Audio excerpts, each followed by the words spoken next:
Organizing and conducting effective training on social accountability for smallholder farmer leaders requires a thoughtful approach.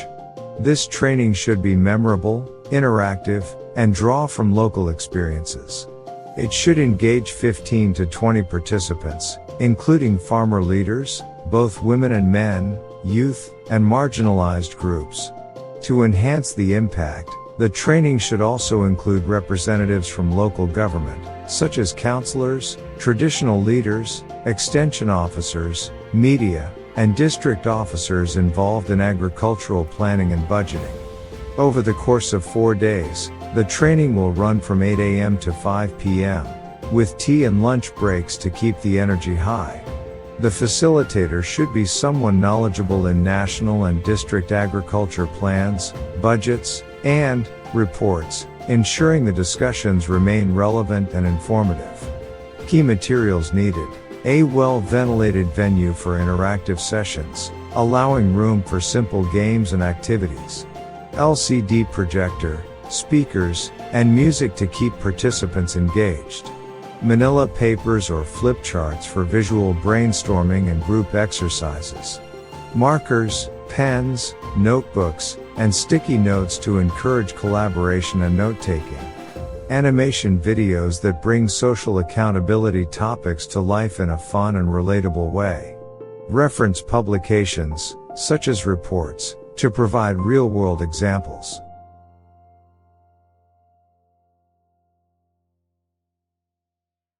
On day 1, the focus will be on understanding the social accountability context in the agriculture sector. The day will begin with the arrival and registration of all participants.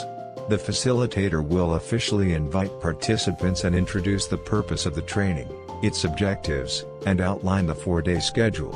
Next, an official opening, where the district commissioner or senior official will formally open the training, underscoring its importance in empowering farmers' leaders. Then participants will engage in self-introductions, mentioning their names, fear they may have about the training and expectations. This will help build rapport and create a comfortable environment for learning. To keep the training organized, the facilitator will establish some ground rules by selecting key roles: a chairperson of the day, timekeeper, report writer, and a recap team. Throughout the day, icebreakers and action songs will be used to energize the room, keeping the atmosphere lively and engaging. Once these initial activities are complete, the facilitator will introduce the key objectives of the day. These include understanding the social accountability monitoring context in the agriculture sector, understanding agriculture successes and challenges in the district, understanding how SAM can help to solve problems through participatory processes, and lastly, understanding budget cycle at district and national level and the role of farmers in each stage.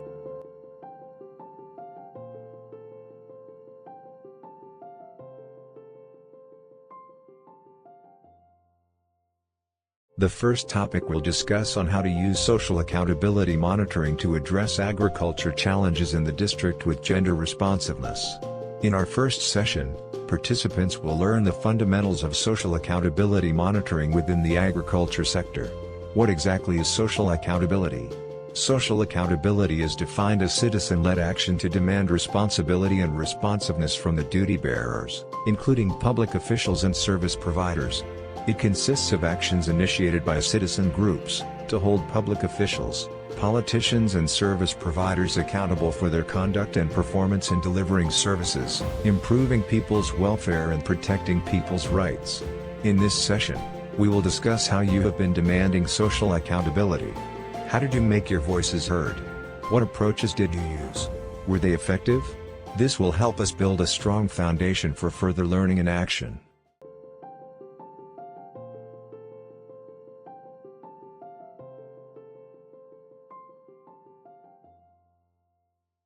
Session 2 of the training will focus on understanding agriculture challenges in the district using the problem mapping solution tree, with gender lenses. This session will involve participants in groups identifying challenges and problems in the agriculture sector that affects productivity in their farming activities in the districts, for example stalled projects which may include irrigation schemes, markets, and processing plants.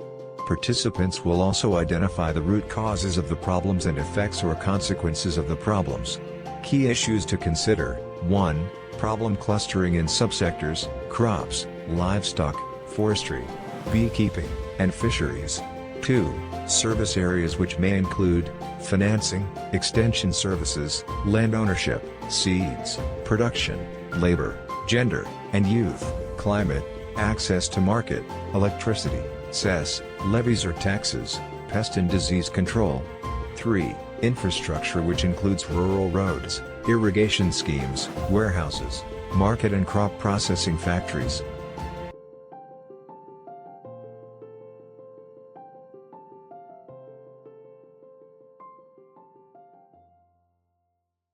Session 3 will focus on understanding how SAM can help to solve problems through participation in relevant planning, implementation and monitoring platforms. In this session, participants will refer to the problems identified in Session 1, verify them and cluster problems into groups. Then, participants will fill in problem-solving matrix while doing participatory mapping of responsible public officials, elected officials, extension officers and their roles on how they will help solve the problems. The problem-solving matrix will have key sections including problem identified, proposed solution, official responsible, timeline and person responsible.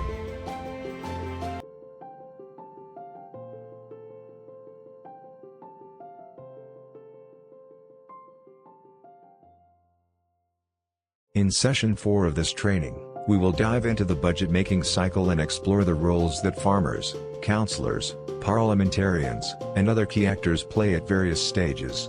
The national and district budgeting process consists of 4 key stages, namely, budget formulation, this is the initial development of the budget. Budget legislation, where the budget is debated and approved by either the council or parliament. Budget implementation, this is when the approved budget is put into action. Budget monitoring, involves oversight and control to ensure proper use of funds. Understanding the budget cycle, especially at the district level, is crucial for farmers who wish to influence decisions. How this cycle works largely depends on a country's decentralization by devolution. For instance, in Tanzania and Malawi, the budget process follows these key steps. 1. The opportunity and obstacle for development exercise at village and ward levels, where communities identify their needs. 2. Budget debate and approval at the council level. 3. Budget consolidation at the ministerial level, usually led by the Ministry of Local Government. 4. Budget implementation and 5. Budget oversight and audit to ensure accountability. A critical question for farmers is, how and when can they influence the budget cycle to address their challenges? This session will explore how farmers can strategically engage at each stage to make their voices heard and influence budget decisions that affect their livelihoods.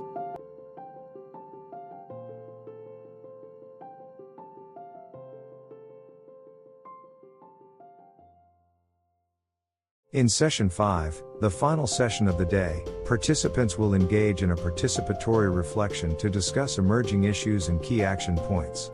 Participants will be divided into at least 4 groups, where they'll reflect on the day's sessions, identifying what went well and areas for improvement for the next day. Each group will also highlight the most striking points, including 3 key issues that stood out and 3 priority issues to take forward for advocacy. The session will conclude with the facilitator inviting the chairperson to offer a vote of thanks to the participants and remind the recap team to prepare for the next day. Finally, the chairperson will formally adjourn the meeting and invite everyone to enjoy tea.